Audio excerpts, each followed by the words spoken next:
Three, two, one. Hello. Um, Today we're gonna play a song called "The Butterfly," and this is an Irish tune. Um, it's called a slip jig, which means that in the time signature is 9/8, and yeah, so 9/8 notes in each measure. We've got the music for it up here on the left. The first thing that you should do before you play this song is you should make sure that you're familiar with the G major scale.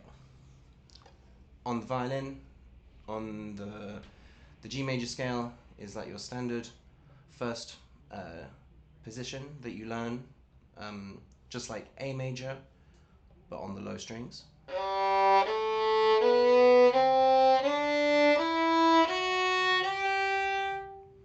Now when you move to the A string and E string, the thing to realize is that now your second finger is low next to your first finger. Not high next to your third, but low next to your first. Now for the second octave of your G scale,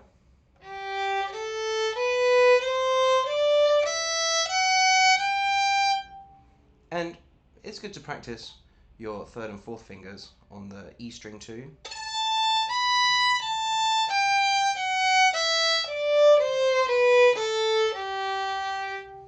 That way you're practicing all the notes that we're going to use. So here, just play a G. This is a 2-octave G scale going all the way up to the fourth finger on the E string.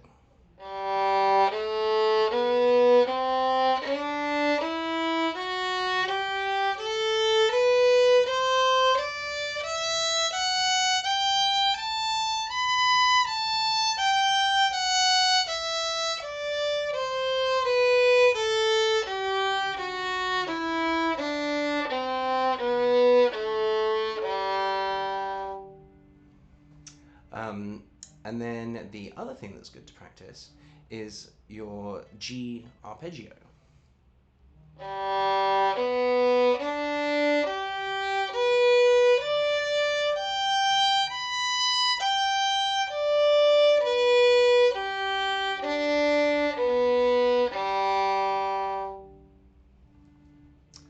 So, the first part of the song, we were starting with the first finger on the A string and the D string together, because your first two notes are, you got a B, and then you got a first finger on the D string as well, an E. And this is your first measure. Like this. 1, 1, 3, 1, 2. And I know there aren't any bowing markings on this music, but the main idea is that in those 9 beats, you've got 3 stronger beats. You have 1, 2, 3, 4, 5, 6, 7, 8, 9. 1, 2, 3, 4, 5, 6, 7, 8, 9. And typically your bow is going to be moving in that way. So you have 1, 2, 3, 4, 5, 6, 7, 8, 9. 1, 2, 3, 4, 5, 6, 7, 8, 9. But you know, you can also vary it and play some notes slurred, keep other notes separate. It's really up to you and how you want it to sound. So anyway, first measure we have.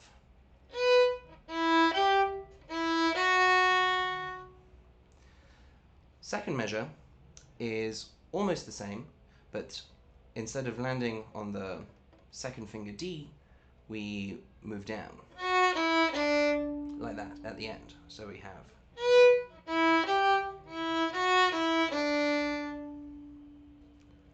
first measure and second measure.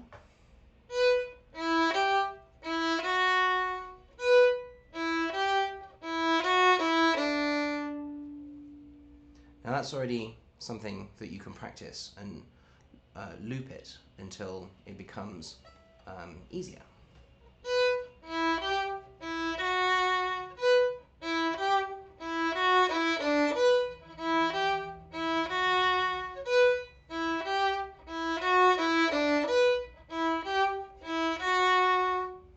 And that way you can get a good idea of this, like 1, 2, 3, 4, 5, 6, 7, 8, 9. 1, 2, 3, 4, 5, 6, 7, 8, 9. 1, 2, 3, 4, 5, 6, 7, 8, 9. And you're feeling the slower beat,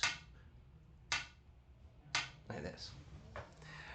Second half of the first section, we have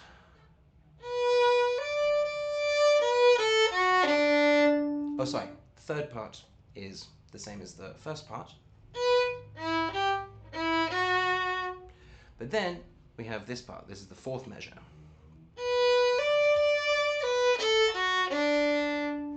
And so we're going from the first finger up to the third on the A string. And then we have a D arpeggio. So the second half of this first part sounds like this.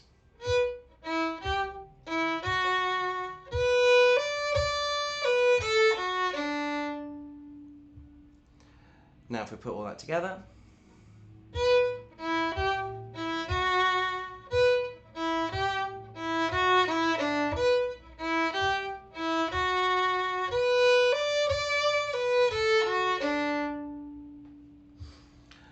and once you've got that down, you can try and play it with a backing track.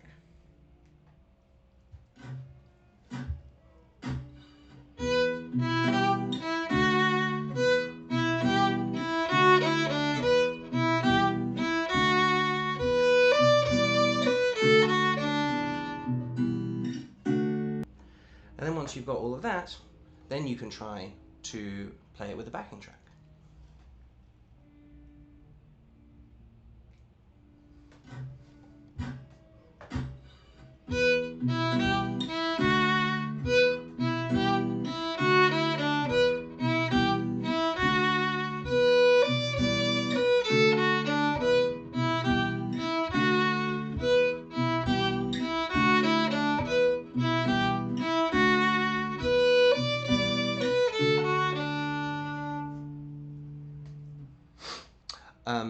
Each of these parts, you play them twice in a row. Now we're going to the second line. The second line, we're going a little bit higher. We've got a first finger, then a low 2 on the A string, and then we move up to the E string with like this. So now it's really important to remember the low 2 position for your second finger, as opposed to being high. Low 2.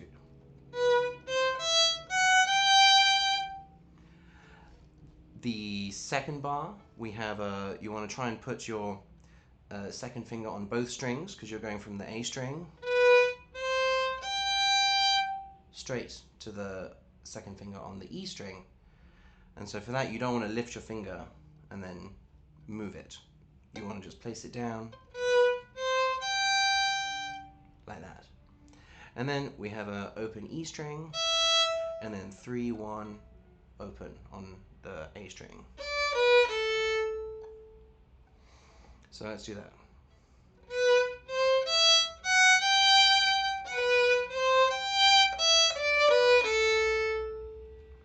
One more time.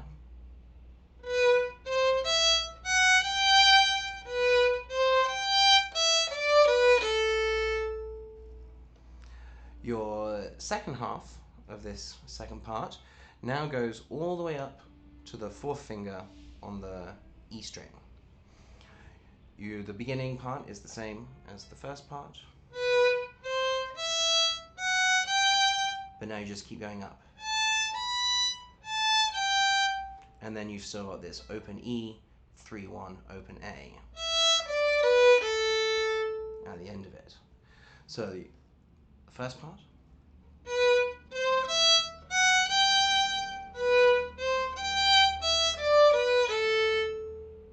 second part,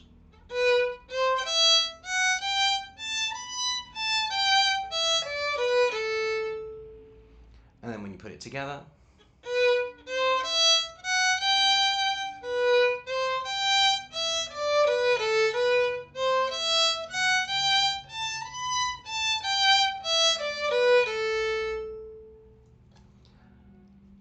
try that with a backing track.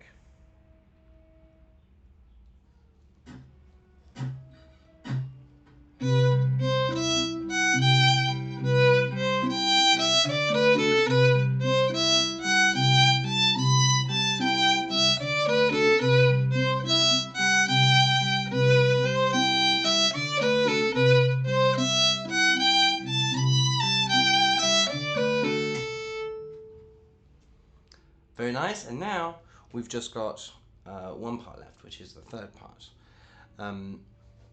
This part here, we're back down with the first finger on the A string, and now we move down, open A, and then third finger on G. And you come back.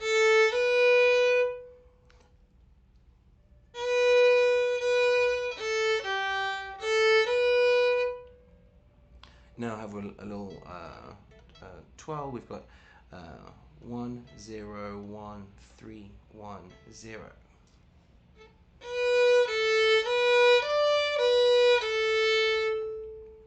Try that again.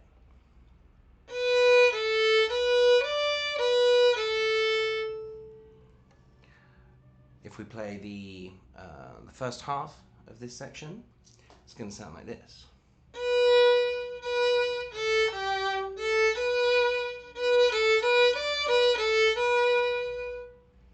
Now we have a bit that feels more like a G arpeggio, because you're going, for the first bit is again the same, so you have B, going down to the third finger, and then back on the D string, and then back up to A, B.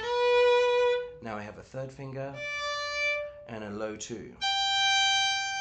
So that part there,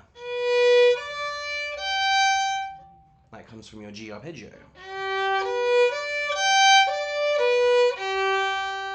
But we've just got a little extra A string as well. Like that. And then, similar to in the second section, where we had an open E and then 3 1 open A, that's come back for the end of the third section. So the second half of this third section is going to sound like this.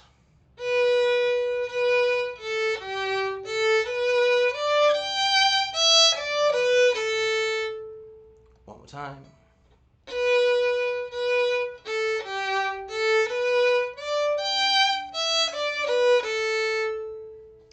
So if we play the whole of the third section, third line, it's going to sound like this.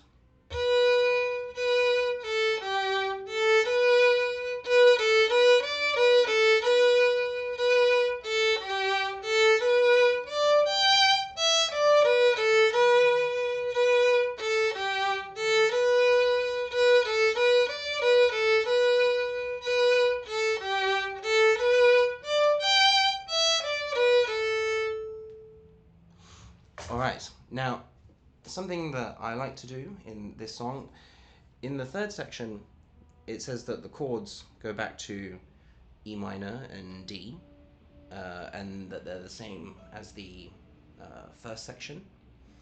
But the way I like to play it, and this is something that you can do in folk music, is just create your own versions of songs, is I like to change the chords to major, and instead of, so we've been in E minor, which is the relative minor key to G major. What that means is that G major and E minor use exactly the same notes. They just start at a different place. So whereas your G scale starts on G,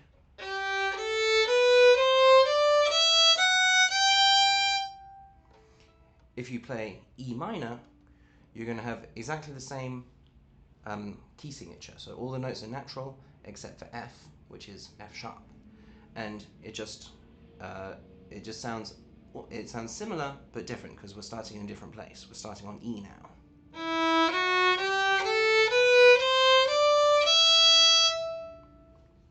But it's the same notes. And anyway, in this part here, I like to change the chords to the major, and then what's fun to do is as you play this this B, first finger on the A string, you can play the open D string.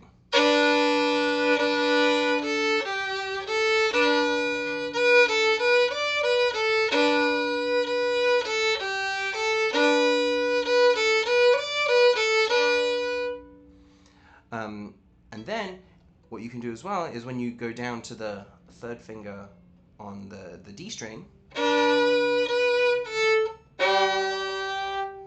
you can also play the G string down below, like that.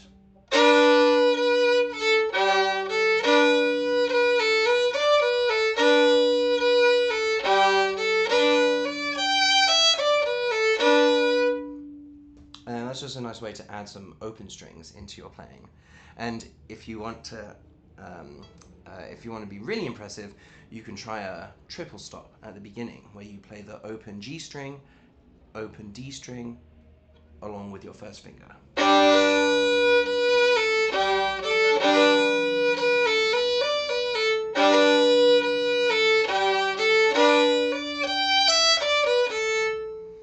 So that's not in the music, but if you want to experiment with some open strings, that's a great time to do it. So let's try this third section with a backing track.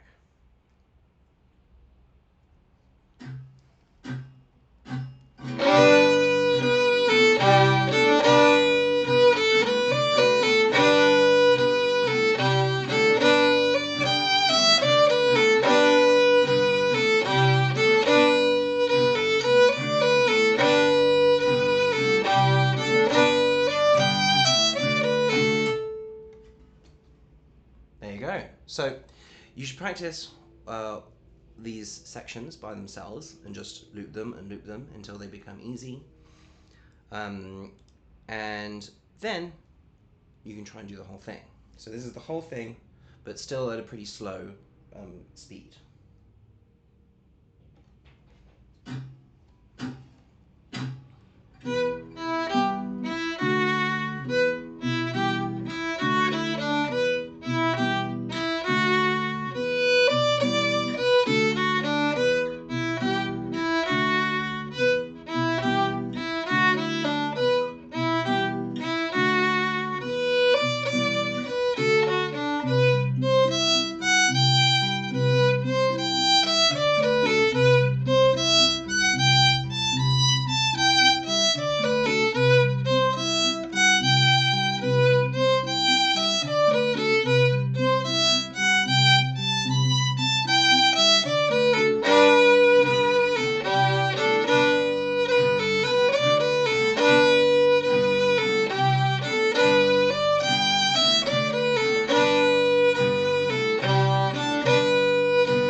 And then after you've done that, and you've played it and played it and played it, and you can do the whole thing, ideally without even looking at your left hand, because it's muscle memory, then you can start to speed it up a little bit.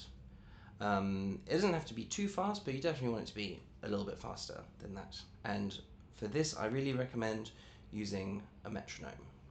And find whatever speed you're comfortable. Maybe you're comfortable at this speed. Let's say that's, I don't know, 100 BPM. Next you should try 110 BPM. It'll just be a little bit faster.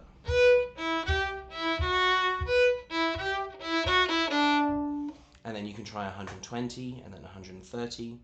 And if you build it up slowly like that, instead of just immediately trying to play fast, you're just going to be a lot better at it. And you'll probably get up to that speed faster if you start by allowing your hand to move at the slower speeds. But then, once you get to the speed you're comfortable with, you might sound something like this.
There you go. And you might have noticed that when I was playing at that speed, I was adding some little trills, because that's a very common thing in Irish fiddle music.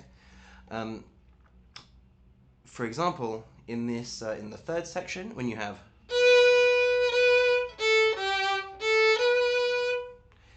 I really like to put a trill on the second B, like this. So this is a low 2 that you're adding and then immediately removing on the second first finger in this section.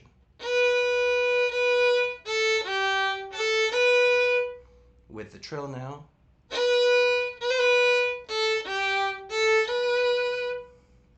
And then it's nice to do a little trill on the first note in the second measure, like this.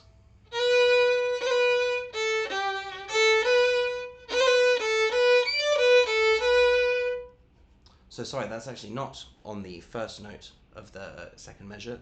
That's on the second note of the second measure. So you've got your long B, then you've got these ones, and it's on the first of those eighth notes.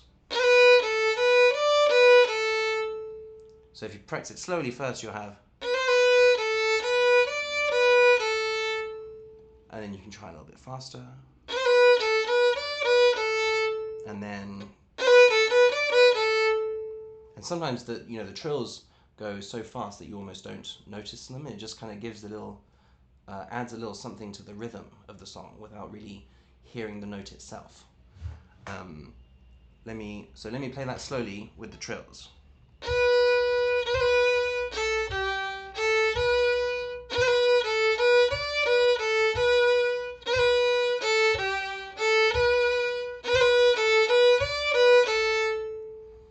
And then when you're up to speed, it's going to be like.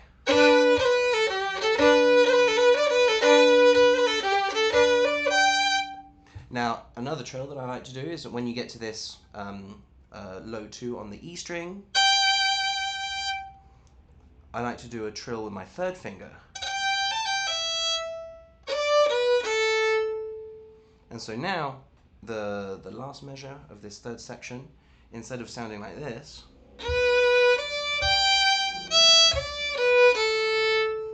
if I add a trill with my third finger after the 2 on the E string, you have.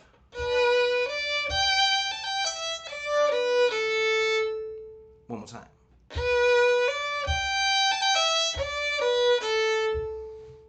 And notice I'm not doing the trill at the beginning of the note, like.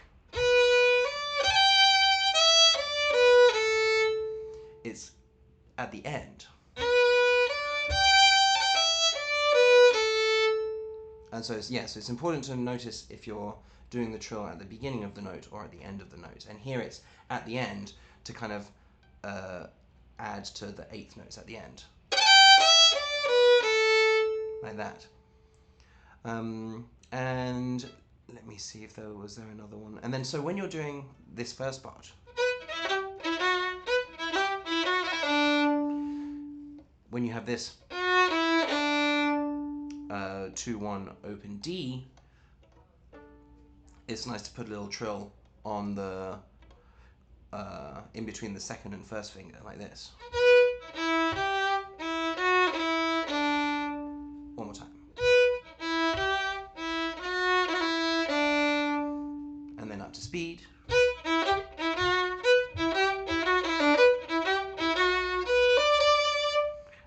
And then the last one that I like to do is when I get to here, I'm adding, it's like a little extra, and this is a trill between the first finger and the third finger.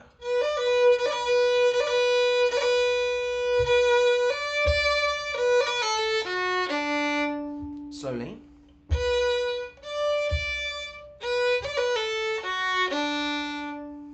And then a little bit faster. And then if I do the whole first section now,